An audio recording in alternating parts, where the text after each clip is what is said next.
That's some pretty loud stepping aside you're doing. Just let me destroy the thing. You've destroyed enough! Ooh. Oh, I see someone found my told you so dispenser.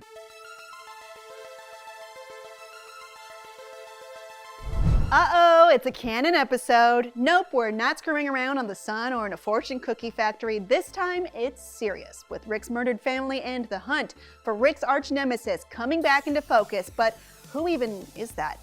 We start our story in the form of a holiday special, but by the end, we'll definitely be looking toward the multiverse of it all. But I've already gotten 22% spoilery, meaning if you aren't ready to learn more about what Rick and what Morty will be ultimately pulled into for 100 years or the rest of the contractually mandated 40 or so episodes, then I suggest you flip your drill ship around and tunnel back to, I don't know, just don't go to Italy.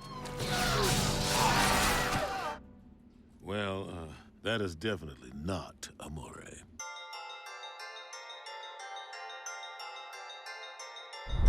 Okay, now that we're past the spoiler warning, let's jump right in. The Sanchez-Smith family is celebrating Christmas time at home when Rick gives Morty every kid's dream, a real, actually working lightsaber. No way! No way. It's either that or a hoverboard or maybe a jetpack. Whatever, I'm getting distracted already. This, of course, leads to the discovery that this Rick is a robot made by the real Rick to placate Morty by being nicer and more open to him while he attempts to hunt down his nemesis who murdered his family, Rick Prime, which is the canon term now. Morty is pissed at real Rick, the Rickest Rick, but he has to work with President Keith David to get the lightsaber he dropped perfectly vertically into the Earth's core, which would cause the Earth to explode and kill everyone, which they end up achieving. But then the president dicks around with the lightsaber and drops it again, and now they have to stop it and fight the president, who has lightsaber robots for some reason. Morty teams up with Robot Rick, then our Rick, and anything good Robot Rick does might be credited back to real Rick because he built him to make Morty happy? Maybe? Then Rick finally pulls Morty into the fold of the hardest thing he's ever been through in a take on the Rick and Morty 100 Years speech. And that's what takes us to what's next, what journey we'll be seeing for season 7. You wanna know why I replaced myself in the beginning of that stupid Knights of the Sun thing? I said don't take the fucking sword, and you were like, whatever, like I'm our neighbor Gene or David Arquette or something. You called me boring. I've become dog shit to you. That's what happens when you let people in and they stop respecting you. When Rick is yelling at Morty for why he replaced himself with a robot, he reveals a couple important things. Firstly, the old switcheroo actually took place early in episode 9 of Rick and King Mortar's Mort, after Morty unloaded on Rick, calling him boring and taking the sword from the Knights of the Sun even though Rick told him not to. He got fed up with Morty, disregarding him and devaluing him, so he bounced. The other thing Rick says, that's what happens when you let people in and they stop respecting you, they touch your shit, they screw things up, they kill your family. Insert record scratch sound effect here. This line right here is super important. It indicates that our Rick let Rick Prime in. They had at least a friendship, maybe a close bond. Maybe he went to get the ice cream with him or forgot the ice cream, if you catch my drift. Sex. Point is, this indicates Rick's Diane and Beth aren't just the victims of a more or less random attack or even a strategic attack. This was personal. Rick and Rick Prime go back, and we'll probably learn more about this in season 7. Another point is that all the so-called character growth Rick had between this episode and the one before was actually Robot Rick. Morty actually called it, and so it wasn't real. The family kills him and uses his robo-corpse to decorate the tree, which is the way his self-aware self likes it. However, they put him back together for one last mission, and he reveals that anything he did is technically something Rick did, so maybe kind of warmth and growth there, but who can be sure? Rick and Morty style, baby!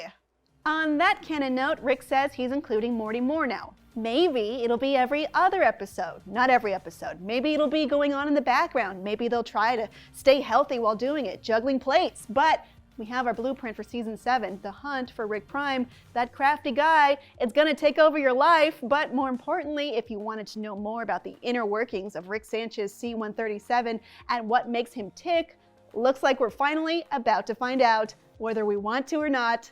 Welcome to the darkness! Sometimes. Speaking of, our final scene gives us a check-in on a little guy we haven't seen for a while, Mr. PBH.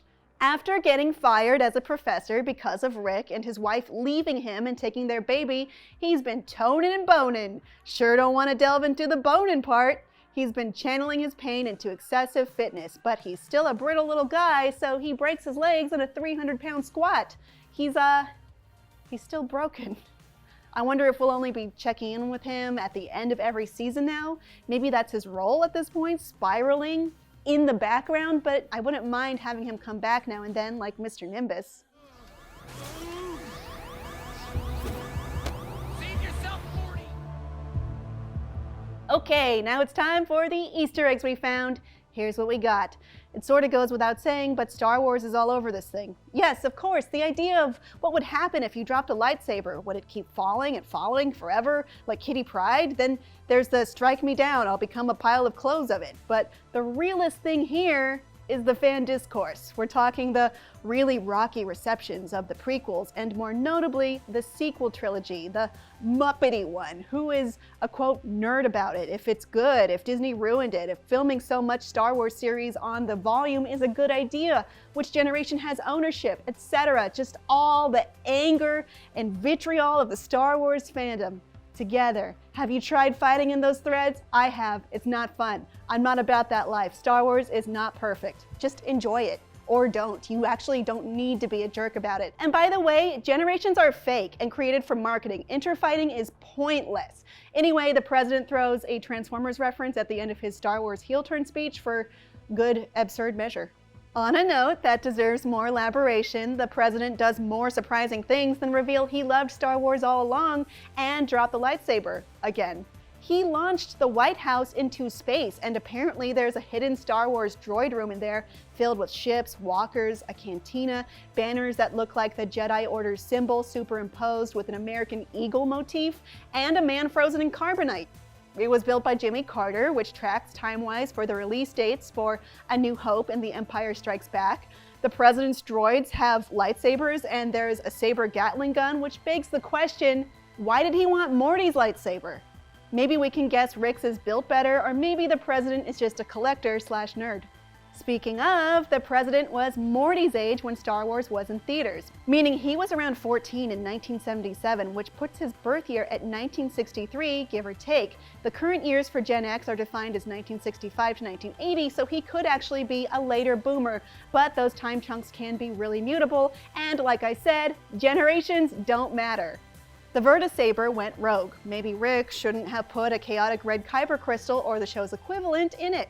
Excuse me? I'm designed to stay perfectly vertical, not to give constant affirmation. You do your job, I'll do mine. I control you! Okay, I'll just turn off my brain and you can do that. Bye! Rick's sub-garage levels go down 24 basement levels according to the elevator. Weirdly, 23 buttons are shown on the way down and 24 on the way up, so who knows? The floors include places we've seen before, the sci-fi lab and armory, the alien prison, and also some new places like a sushi restaurant and Rick's Prime Rick investigation room. Beth and Space Beth apparently know Rick is not their Rick and are fine with it. Nobody on the writing staff has ever seen Miracle on 34th Street. Some of the data Rick is working off of include a specific butt, which apparently not all Ricks have, and some of the armor and drones from Prime Rick's base he's doing ballistic testing on. Robot Rick and Morty slide under a slowly closing door in the space White House a la Indiana Jones. Another Lucas property. But what did you think of the Rick and Morty finale? Is the show too self-aware about dipping into canon versus one-off adventures, or not self-aware enough? Will we find Rick Prime next season, or ever see Evil Morty again for that matter? Let us know down in the comments. Anyway, I'm Kim Horcher, and thanks for watching this episode of Canon Fodder. See you in 12 to 18 months for the next one probably. But if you don't want to wait that long, check out How We Know Evil Morty is definitely still out there, and don't forget to follow and subscribe to IGN wherever you like to watch. Morty, would you mind calling me an Uber?